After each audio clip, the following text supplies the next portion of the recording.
Welcome to Security and Compliance Weekly. Today we're joined by David King, who is a founding member of the Cyber Support Alliance and owner of Governing Goliath Media. We're going to cover several topics today revolving around what some have coined the cybersecurity poverty line. David is focused on helping SMB companies be secure, and we'll discuss what he's doing, if it's working, and what we can do to help make cybersecurity available for all. So join us as we continue our journey of tearing down silos and building bridges on Security and Compliance Weekly.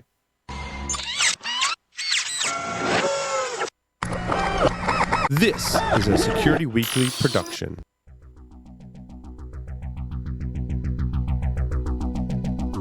And now, it's the show that bridges the requirements of regulations, compliance, and privacy with those of security.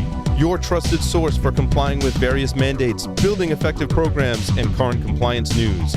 It's time for Security and Compliance Weekly. The average cost to respond to an insider threat is $11.45 million.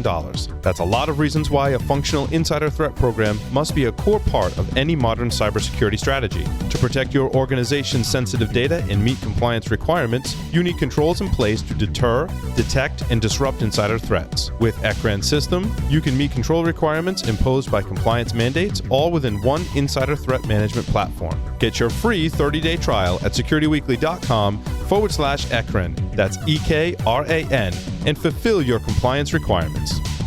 It's the end of the quarter. You've got a mountain of compliance tasks to complete, daily requests from sales for security documentation, and an upcoming audit. You're waiting on evidence requests, and you can't find the policy you wrote last week. Compliance management is hard. Aptable Comply makes it simple. Comply is an end-to-end, purpose-built GRC platform to manage compliance. From automating evidence collection to integrating with your existing SaaS tools, Comply simplifies the hardest parts of managing compliance. Reduce manual processes and build trust with your customers. Visit securityweekly.com/Aptable to learn more. Are you struggling to reduce your cybersecurity risks and meet compliance mandates? Wishing you could be proactive instead of reactive? You need a solution that integrates cybersecurity together to make it affordable, accessible from anywhere, and simplistic, so you can gain a return on investment on your resources. Cyrisma is your answer. It gives you a single interface to identify sensitive data, vulnerable systems, insecure configurations, track progress, and assign accountability. Visit securityweekly.com/Cyrisma today for a 7-day test drive and impress your leadership. That's Cyrisma, CYRISMA. Welcome to episode 43 of Security and Compliance Weekly, recorded on September 15th, 2020. I'm your host, Mr. Jeff Mann, and joining me virtually today, as seemingly is how we do it these days, my co-host, Mr. Josh Marpet, Mr. Scott Lyons, and Mr. John Snyder, Esquire. Welcome, gentlemen. Thank you. 25 years. 25 years. Hack the Gibson, baby. Hack the Gibson. I think the pool on the roof has a leak. And I know what I'm watching tonight after the kids go to bed. Either that, or if you let a grifter get at it, it's going to have suds in it. I mean, let's be honest. That's true. Hey, before we get started, I want to let you know B-Sides Boston is back in action for their 10-year anniversary. I'm even wearing my B-Side Boston fleece because it's a little bit chilly today. The conference will be held on Saturday, September 26th, and tickets are only $10. Who doesn't have $10 on a Saturday to spend at B-Sides Boston? You can get your ticket at https://bsidesboss.org. That's bsidesbos.org. Some of the Security Weekly team is going to be there hanging out on our own channel on their Discord server. We'll be answering questions, and maybe we even might do some contests. So come on and join us and check us out. Also, if you have any specific guest or topic requests that you want us to cover on any one of our shows, submit your suggestions by going to securityweekly.com/guests and filling out the form. We review the forms at least monthly, and we'll get back in touch with you once we've reviewed your submission. Anyway, let's move on. This is going to be a fun show today. We have David King joining us. David, as I said, is a founding member of the Cyber Support Alliance and also owner of a media company called Governing Goliath. In these capacities, David serves as a trusted advisor to enterprise executives, nonprofits, and small business owners. He also specializes in cybersecurity risk management, data breach and ransomware response, and PCI compliance. Yes, I said it, PCI. I've got the bottle ready. It's too early. It's too early to start drinking, Jeff. It's never too early to talk PCI. Can we turn that into a sticker, David. Scott? Can we turn that into a sticker, please? Come on. What, every time Jeff Mann says PCI and only Jeff Mann that we actually have to drink? No. A picture of Jeff Mann on one side. On the other side, it says it's never too early to talk PCI. We could make that happen. Sounds like a bumper sticker to me. I first met David virtually when he started commenting on, I don't even remember what episode was, but over on our YouTube channel, we got into a little bit of a chat. And somewhere along the line, he said, hey, would you ever consider to have me on the show? And, bada bing, bada boom, here he is. We also found out that he likes whiskey, and he likes cigars, and he likes talking cybersecurity. So I figured it's a match made in heaven. David, welcome to Security and Compliance Weekly. Yeah, thanks for having me. Jeff. You guys are, you said it spot on. I feel like you guys are like my brothers from another mother. I'm just really happy to be here. So thanks for hosting me. Brothers from another brewery, or distillery, I should say. There you go. So David, full disclosure, you're more or less just a listener of the show that just started chatting, and you're ending up being on the show. That should be an inspiration to all our listeners out there. If you want to have a chance someday to talk to us, can't say when it would happen, but we would love to have a conversation with anybody that's doing something special, different, unique, is passionate about cybersecurity, especially as we're going to talk about sort of bringing cybersecurity to the masses, to the 99%. But David, tell us a little bit about yourself, just starting off. How did you get your start in cybersecurity, and how did you find your way down the compliance path? Yep. Again, thanks for having me. I can't help but feel like my offer of hosting a virtual HERF where I mail you guys out whiskey and cigars probably added to the likelihood of me being on the show. Details. Come on. Don't threaten us with a good time. Come on. Bribery, however, is a good detail. Let's be clear on this. Right. Right. So, I've spent the first half of my career as an IT practitioner, working, just starting with racking and stacking servers in what at the time was a very small hedge fund in Manhattan. And I, eventually grew the first half of my career into being effectively the CTO of a mid-size hedge fund that only had 16 employees, but we had about $4 billion in assets under management. We also didn't have a dedicated IT compliance group at the time. And this was right after the financial apocalypse, and also right after the Bernie Madoff scandal started to unfold. So it's effectively voluntary. For the record, though, which financial apocalypse are we referring to? Is this the late 2000s? There's been a few of those, right? All right. The one after the .com bust. So it would be the Great Recession one. So 2008. So 2008, 2009. Okay. Yeah, and so from there, I kind of took that IT compliance experience and the multiple audits that I had with the SEC and external third parties. And I kind of took that experience and I quickly realized that the auditors seem like they're a lot more comfortable than the auditees, right? So that just kind of led me down this path of actual passion for governance, risk, and compliance. And I know it's kind of a weird thing to say. But that's what led me to be recruited by PwC. So I led a lot of audit remediation engagements where there were multiple findings, multiple risks observed by their audit group, and my team went in and tried to help remediate some of those audits.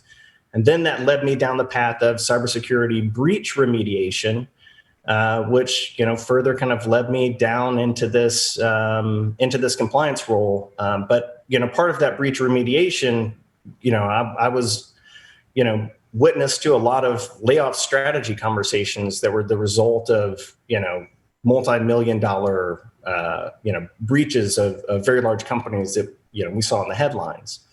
So that just kind of led me to think, well, I'm trying to help out these very large organizations that, quite frankly, they care little about reputational damage. But, if you look at like Target's breach, for example, if you look at the ticker on it, within a couple of months, their stock was affected by, the breach they had in 2005, 2000. But ultimately, it just kind of crept back up, right? So it was kind of like a blip on the radar. And a lot of my clients I got the impression that these breaches, these very material breaches that affected layoffs of whole teams of people, sometimes in the hundreds, were really just blips on their radar. So I thought that I would, I was kind of sick of travel. So I thought I'd go with a smaller company that was focused on that healthy middle market. And that's when I joined UHY Advisors.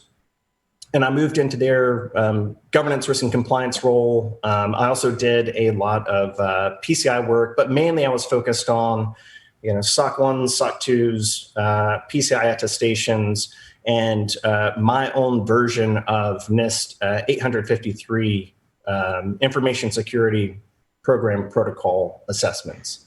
So I kind of built a framework around 853 to do those types of independent assessments for small businesses, mid-sized businesses. So what was the biggest downfall that you saw of 853? I'm sorry, Jeff, I'm going to just jump right in. Well, but before you jump in, and you can be the first question, we do need to get the obligatory hot seat question out of the way. Oh, wow, I'm sorry about that. I apologize. Yeah. You owe me a cigar. I do. You'll get it on Thursday. Excellent. Sounds good. David, as you've seen our show, you are probably familiar with our hot seat question. We are curious as to sort of further level set on our conversation today. Where do you fall on what we call the security versus compliance continuum? Well, I believe that that a state of compliance is a byproduct as opposed to a goal. Obviously, and what kind of led me to get really interested in y'all's conversations is time and time again, you guys say, well, your state of achieving compliance does not equate to your state of being secure. So, I guess in that security and compliance continuum, that's where I reside. All right, fair enough. Scott, you may proceed. Yes. So in your travels of working with SMBs and 853, what was the biggest downfall that SMBs were seeing when approaching 853, and especially the technical controls? Right. So 853 is, we all know it's written as a government-based framework, and so but you can tailor it to any size business, really. But if you print out that framework, and put it on a shelf, it kind of looks like the Encyclopedia Britannica, right? Mm-hmm. So it's like, just where do you even start? Especially as a mid-sized business. I think as a small-sized business, it's just like, I don't understand compliance mumbo jumbo. I'm not doing it. So then let me ask you a follow-on question, and I'm not trying to throw curveballs at you. I mean I can, but that's not the point here. Why 853 versus NIST CSF? Because 853 is monolithic versus CSF, which is supposed to be very lightweight. Is it because that it wasn't out at the time, or it wasn't on radar? What was the crux of the decision between the two? Little bit of both. So I actually kind of took the last piece of the cybersecurity framework infographics, where they kind of tell you, where you are on this, on this maturity scale. Though if I remember correctly, I think it's frowned upon to call it a maturity scale. But so you have that graphic of here's how you exhibit cybersecurity readiness overall. So I incorporated some of that into my assessments. But what I really liked about 853, so I just said all the things that I don't like about it, which is like it's massive, and how do how could you possibly eat this elephant? The thing that I really liked about it, one bite at a time. Right. And also CFS was a baby at the time. If I want to say it, like I was already doing 853, so I'd already kind of gotten comfortable with that framework. What I would do is I took the information security program guidance and developed my own framework where I just cherry picked some of those that I felt were universal to every business, or that every business should be assessed on these particular controls. And it was also let me jump in there because you're saying something that's really smart that a lot of people don't get. And it's not that you fit the business to the compliance, it's that you fit the compliance to the business. You're exactly right. Right. It's like watching Forged in Fire and saying, well, I don't care what this block, what you do to this block of ice. I care about what happens to the sword. Right. Exactly so right. Essentially we're doing the same thing, right? Right. Yeah. Yeah, Scott, you're exactly right. And also I had a budget in mind. So, in PwC world, my rate's, $350 an hour. And I charge for reading, right? So I charge for kind of boning myself up on the business and trying to apply, this giant framework to this business at the per control level, or at the per guidance level, just didn't make a lot of sense to me. I didn't think that the businesses that were my clients were going to get any value out of my effort for that huge process. So I would cherry pick a dozen controls of 853 that I felt were absolutely meaningful to that business. And the other thing about 853 that I don't like, that I just kind of put my own spin on, was, if you'll recall, 853 says this business either satisfies or other than satisfies this particular control, right? So it's not like satisfy, didn't satisfy. It's just like satisfy or other than satisfies. Well, I read that as like a binary metric, right? So you're either thumbs up, thumbs down at the per control level. But if I go into a business and I say, so for this control, you other than satisfy it, I would get fired, right? That gives there's no value, there's no context to me assessing a particular control for a business, especially a security control for a business, as other than satisfies. So I stretched out that binary, binary rating to a rating of 1 to 5, where 1 through 3 is other than satisfies, but it's the degree to which they did not meet the expectations of that control. Mm-hmm. And then for 4 and 5, those were both rated as satisfies, but sometimes you need a Ford and sometimes you need a Cadillac, right? So I would say, well, you hit this control, you satisfied this control, but given the risk around this particular control for your business type, you need a Cadillac. You don't need a Ford. So right. I would make a recommendation on how to improve even that. Mm-hmm. Keeping in the theme with hackers, I would disagree and say I need a DeLorean. Wrong movie. So it's interesting that you took a binary solution set and turned it into a 5-part solution set with much more gradations in it. I find that fascinating, to be honest with you. How easy was this to get across to your clients that this was the way you did things, if that makes sense? It was a lot easier than trying to explain to them the CSF or the 853 framework, right? Because as soon as you say, this framework is written for this purpose, and then it kind of goes down this other thing, it's too much. It's just too much. So I would give my clients pretty much the exact same spiel that I tell you guys, right? So here's what we're going to do. Here's what this thing is meant to do, but I've taken it and I've made it create additional value for your particular business. And part of this engagement is I'm going to cherry pick 12 controls that I think relate to your business the most. and we can do this assessment for you every year, and we can change out some of those controls, because I've got an Encyclopedia Britannica framework behind me that I can cherry pick controls from for the next decade. Right. But wait, you said 12 controls. Any particular 12 in mind? Are you referring to any particular standard or framework that has 12 major controls? Oh, interesting. You should say that, Jeff. I'm not surprised that you picked up on that at all. Here we Hey, go. it's my closely do they show, match PCI? and we're talking more about NIST than PCI, and it's pissing me off. All right, go ahead, David. And Right. Honestly, it never really hit me until you just said that. But sure, I mean, there's probably some some subconscious relation I had there.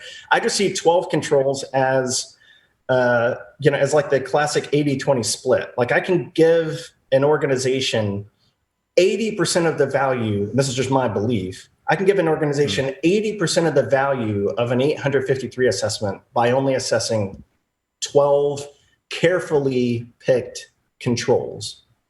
Mm-hmm. Why? Which one are those? No, I would see that. I mean, it's sort of along the lines of, back from my pen testing days, I got to the point where just in the hour interview, introductory call or meeting with a customer, I'd pretty much know how we were going to break in. So why bother?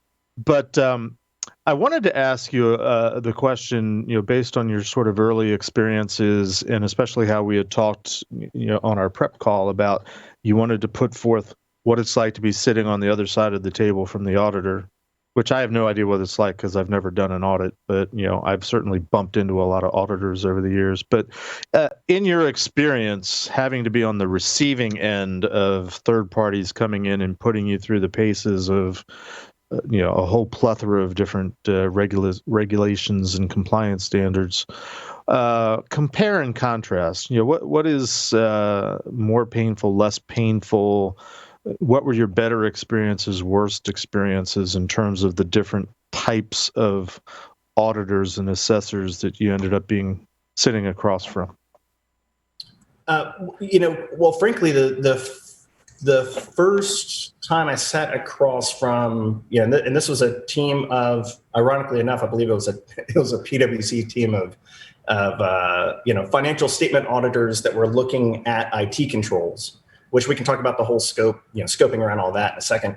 But it was terrifying it was just terrifying. I was already kind of dealing with, I think at the time, maybe a little bit of imposter syndrome too. Like, am I really the right guy? Even though I know all things IT, and I've set up all things IT for this business, and I've set up all these controls, I don't speak the compliance language.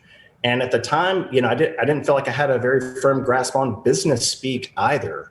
So, I found it really intimidating. And the team of auditors, they were gracious enough. But, I had like 5 people in suits in front of me. Right. And it's just kind of like lowly Dave at this table. Fortunately, they were, I would just ask questions, and I kind of start off every interview with, I'm out of my league here. You guys are going to have to, I'm the king of stupid. I'm David King, king of stupid. So I'm going to ask a lot of stupid questions, but I need to ask those questions to be able to give you, an accurate and truthful answer. So they would ask questions. I wouldn't understand the questions or the purpose behind the question. And we just kind of like, play wrestled back and forth until I was able to answer to the best of my knowledge. Right. Interesting. Somebody made the comment on the Discord server. Dimitri actually he says he's typically the wrong guy to put before an auditor because everybody tells you to, have very terse, short responses to the auditor. That's what most training is. And he tends to be someone that likes to share knowledge.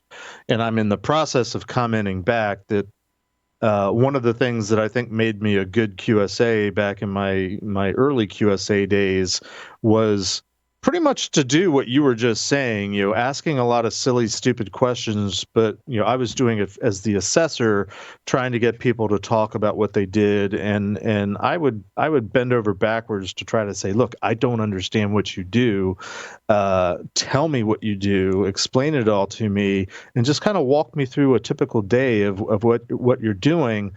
I'll pick up on what I need to pick up on in terms of the details, but I feel like I had some success at being able to, smooth things over with the people that were terrified of sitting across from. They called me an auditor. Everybody thinks I'm an auditor, but I'm not. I'm an assessor. But trying to sort of placate their fears and sort of level set on the expectations.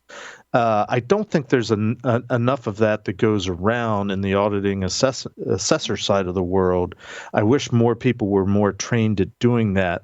But again, from your perspective, sitting on the other side, I guess let me to spin the question around a little bit. What was your good experiences in terms of the people you were encountering? The men and women in suits and formal clothes, or the demeanors, the personalities, the shtick, whatever it was. What made it a better experience overall, based on the personalities and how they behaved of the assessors and auditors that you used to encounter? Great question. So I learned pretty early on to try to take out self-preservation, if you will, from the equation, and to try to immediately try to establish a social rapport, and if I could turn things casual, because I'm very comfortable with being casual. If I can turn this, if I can turn this audit into a very casual audit, then that'll kind of go a long way. So to answer your question there. After our last meeting, and they were like, okay, it's last day, you've been really helpful, just want to say thanks for everything. I invited them out to happy hour that night. I was like, so we're done here. I'm very intrigued, by the process and, by this particular audit. And I just kind of want to know more about your profession. So I took him out to happy hour. We wound up, staying out, pretty late that night to celebrate the success of the end of my portion of that particular audit. And I just kind of got to know them better as people. And then that's when I started understanding that this is actually a career that I'm interested in. So to your point, Jeff, you're exactly right that there's not enough, and sometimes there's just not enough time. And it also requires a very particular skill set to build a rapport on both sides of that table, right? The auditees and the auditors. So having recognized that, the first thing that I try to do on any engagement where I'm introduced to the IT staff is I immediately start going for that rapport. You said, you're not an auditor, you're an assessor, but perception is everything in a professional setting. And so I would be like, fine, I'm an auditor. Actually, I'm just doing an assessment, and this isn't even an audit, it's an attestation, but whatever, I'm the auditor. So I'm going to share something. I would tell my clients on the IT side, I'm going to share something with you that I really want you to take to heart, because it's pretty amazing. It's almost like a magic trick. I'm going to put together a series of words in the English language that have never been put together before. Oh, yay, the auditors are here. It's no one's ever said that. It's never been spoken. Right. And so that's how I would immediately try to add humor to the process. And then I tell them a little bit about my technical background and how I kind of got started in this. And look, I was on your side of the table. And ultimately it kind of led me down this path into this belief that I think the best IT auditors are going to come, and we can pressure test this, the best IT auditors are going to come from a technical background, because they're going to be able to practice empathy, and empathy is what will give you a more accurate product. Well, it's interesting that you say that, because one of the things that I often would say to people that I was interviewing was something along the lines of, well, and especially the more and more I did it, but if I was talking to IT administrators, I could pretty much say, okay, I know what you're thinking, and then rattle off, your boss is applying your pressure, the business unit's applying your pressure, you've got this, and this to do, and they're telling you to get it done yesterday, and just sort of rattle off a typical day in the life of most IT administrators. And when they'd be like, oh, you get it, you feel my pain, I'd say, yeah. Now, I have to be here and do a job. You have to be on the receiving end, or you have to participate in this process. Let's work together to move it along so you can get back to doing what, the things that you'd rather be doing.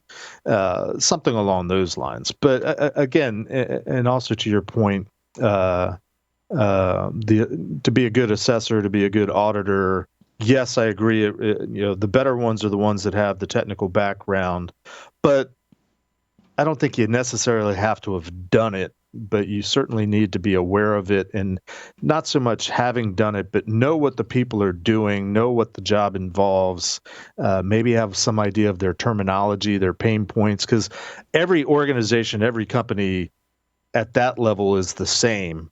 The difference is the various personalities, and even then they're not always that different, because certain personality types end up in particular roles, it seems.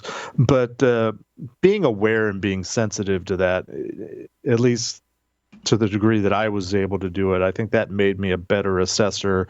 And by better assessor, I don't mean I found more problems and was able to trip more people up. It means I was better able to engage and help them understand what they need to be doing from a security perspective to satisfy the compliance controls to make the world a better place.